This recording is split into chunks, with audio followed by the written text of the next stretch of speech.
কৃষির দেশে স্বপ্ন দেখি খেয়ে পড়ে বাঁচার, সবাইকে তাই শুনতে বলি কৃষি সমাচার। একটি গানের দুটি লাইন দিয়ে আজ শুরু করতে যাচ্ছি। ধন ধান্য পুষ্প ভরা আমাদের এই বসুন্ধরা, তাহার মাঝে আছে দেশ এক সকল দেশের সেরা, সে যে স্বপ্ন দিয়ে তৈরি, সে যে স্মৃতি দিয়ে ঘেরা, এমন দেশটি কোথাও খুঁজে পাবে না কো তুমি, সকল দেশের রানী সেজে আমার জন্মভূমি। সত্যি এত সুন্দর মাটি, জলবায়ু ও পরিবেশ পৃথিবীর আর কোথাও খুঁজে পাওয়া দুষ্কর। বাংলাদেশের মাটি খাঁটি সোনার চেয়েও খাঁটি। কোনো বীজ যদি এ মাটির সংস্পর্শে আসতে পারে, তা থেকে কম বেশি ফলন পাওয়া যাবেই। প্রয়োজন মতো পরিচর্যা ও ফসলের জাত যদি ভালো হয়, তাহলে তো কথাই নেই। ভূমণ্ডলীয় অবস্থানগত কারণেই বাংলাদেশের জলবায়ু নাতিশীতোষ্ণ। অপরদিকে গাঙ্গেয় বদ্বীপ হওয়ার কারণে এর মাটি খুবই উর্বর। তবে এ উর্বরতা দিনে দিনে কমতে শুরু করেছে। মাটিতে যে পরিমাণ জৈব পদার্থ থাকা দরকার, নিবিড় চাষাবাদের ফলে তা দিন দিন কমে যাচ্ছে। প্রিয় বন্ধুরা, আমাদের দেশ এভাবে এগিয়ে যাক, এগিয়ে চলুক সামনের দিকে, এমনটাই প্রত্যাশা। প্রিয় শ্রোতা বন্ধুরা, এখন টমেটো গাছের চলছে পরিচর্যা। টমেটোর ফলে বিশেষ ধরনের পোকা আক্রমণ করে, ফলে টমেটোর ফল পচে যায়। আবার এক ধরনের পোকা রয়েছে যেগুলো টমেটোর ফল ছিদ্র করে নষ্ট করে ফেলে। কৃষি সমাচার অনুষ্ঠানে আজ প্রথমে রয়েছে আমার কৃষি পর্ব।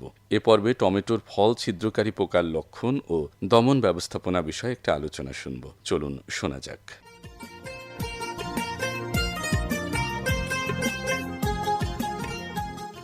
কৃষি বিষয় কার্যক্রম বাংলাদেশ বেতার থেকে আমরা আজকের এই আলোচনায় টমেটোর ফল ছিদ্রকারী পোকার লক্ষণ এবং দমন ব্যবস্থাপনা নিয়ে কথা বলবো। সাথে রয়েছি আমি মোহাম্মদ জোবায়েদ হোসেন পলাশ। আমাদের সাথে আলোচনায় আজকে উপস্থিত হয়েছেন জেসমিন জামান, উপজেলা কৃষি অফিসার, পরিকল্পনা প্রকল্প বাস্তবায়ন ও আইসিটি উইং, কৃষি সম্প্রসারণ অধিদপ্তর, খামারবাড়ি, ঢাকা। আপনাকে স্বাগত আজকের আলোচনায়। ধন্যবাদ। আমরা প্রথমে আপনার কাছে জানবো যে টমেটোর ফল ছিদ্রকারী পোকার লক্ষণ বা দমন ব্যবস্থাপনা এই সম্পর্কে আমরা একটু প্রাথমিক ধারণা নিয়ে নিই। টমেটো বাংলাদেশের একটি অন্যতম সবজি, আর সারা বিশ্বে উৎপাদিত সবজির মধ্যে আলুর পরে টমেটোর স্থান। ফল ছিদ্রকারী পোকা টমেটোর জন্য খুবই ক্ষতিকর একটি পোকা। এই পোকার আক্রমণে টমেটোর ফলন 90% পর্যন্ত কমে যেতে পারে।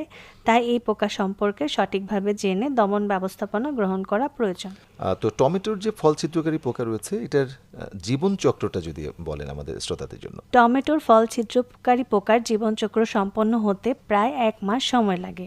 এই সময়ের মধ্যে তাদের জীবনচক্রে 4টি ধাপ দেখা যায়। ধাপগুলো হলো ডিম, শুককীট বা লার্ভা, পিউপা বা পুত্তলি এবং প্রাপ্তবয়স্ক পোকা বা মথ। এই পোকার বৈশিষ্ট্য হলো ডিমগুলো হলুদ, সাদা এবং চকচকে থাকে।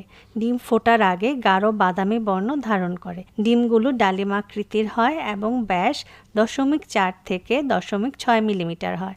সাধারণত লার্ভা লালচে বাদামি রঙের ও সাদা বাদামি রঙের হয় ও পরিপূর্ণ লার্ভা 20 থেকে 40 মিলিমিটার লম্বা হয়। মাথাটি বাদামি এবং মোটা এবং বড় লার্ভা সবচেয়ে বেশি ক্ষতি করে। এখানে গুরুত্বপূর্ণ বিষয়, এই পোকা তার লার্ভা অবস্থায় টমেটোর 90% ক্ষতি করে থাকে। শুককীট বা লার্ভা 14 থেকে 16 দিনের মধ্যে পুত্তলিতে পরিণত হয়। সাধারণত 4 থেকে 8 সেন্টিমিটার মাটির গভীরে পুত্তলি সম্পন্ন হয় এবং 10 থেকে 25 দিনের মধ্যে পুত্তলি পূর্ণাঙ্গ পোকায় পরিণত হয়। পুত্তলি গাঢ় বাদামি রঙের এবং পিছনের অংশে লম্বালম্বি 2টি ধারালো কাঁটা থাকে। প্রাপ্তবয়স্ক পোকা বা মথ হালকা বাদামি রঙের এবং সামনের পাখার বিস্তার 30 থেকে 45 মিলিমিটার হয়ে থাকে। পিছনে পাখায় একটি বিস্তৃত কালো দাগ থাকে, যা সময়ের ব্যবধানে প্রকাশিত হয়ে যায়।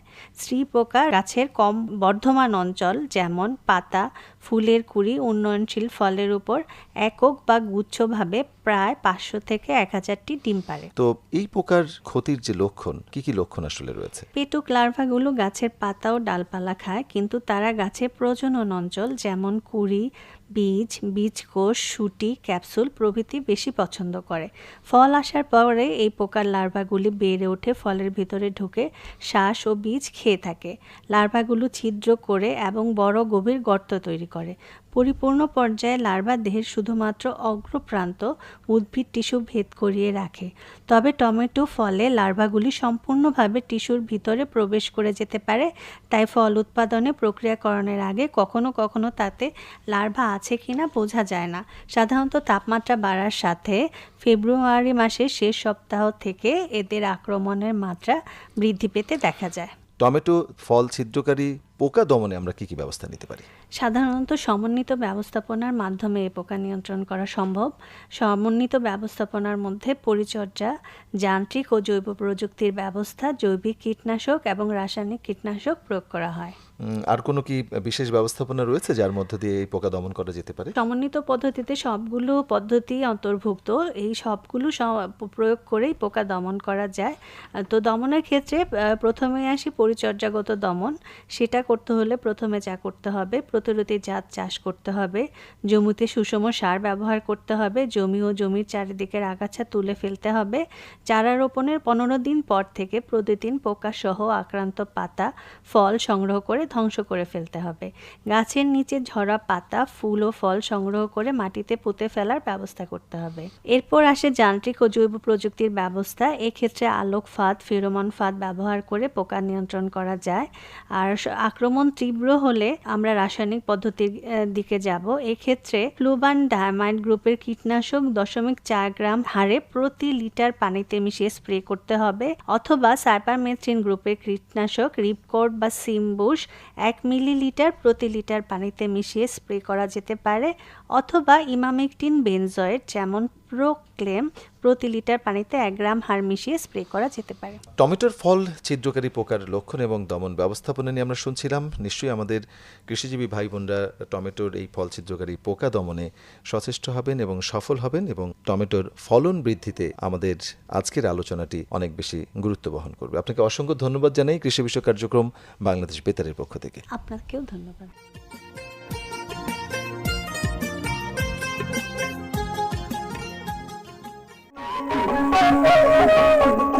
বউ হুনো, এর লাগে তো মুরব্বীরা কইয়া গেছে, পান খাইতে স্বাদ লাগে না, স্বাদ লাগে তার শুনে, সুন্দরীতে মন ভুলে না, মন ভুলে তার গুণে। কথাটা তো বড় মজার আম্মা, আরেকবার কইবেন? হাইসো না বউ, তোমার এই কইলাম, ক্ষেত খামারি করলে কি হইব, আমাকে রুচি পছন্দ আছে। আমার বাজানো তো ক্ষেত খামারি করে আম্মা। তোমার বাপ মায় কি পয় পরিষ্কার বলতে তোমার কিছুই শিখাই নিব?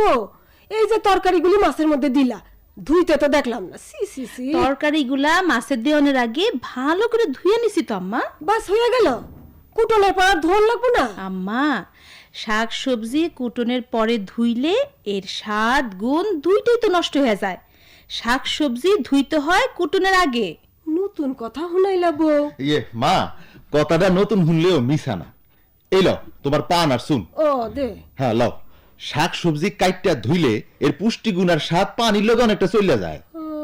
তাই পুষ্টি রাখতে চাইলে এগুলা আগে ভালো করে ধুইয়া হের বাদে কুটা উচিত। আমি তো তাই করছি।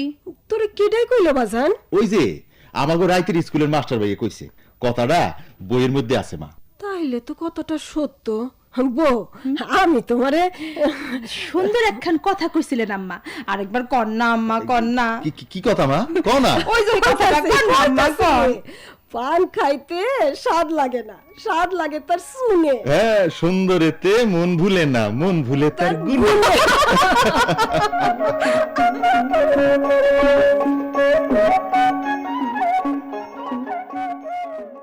শ্রোতা বন্ধুরা, হাতে সময় একেবারেই ফুরিয়ে এলো।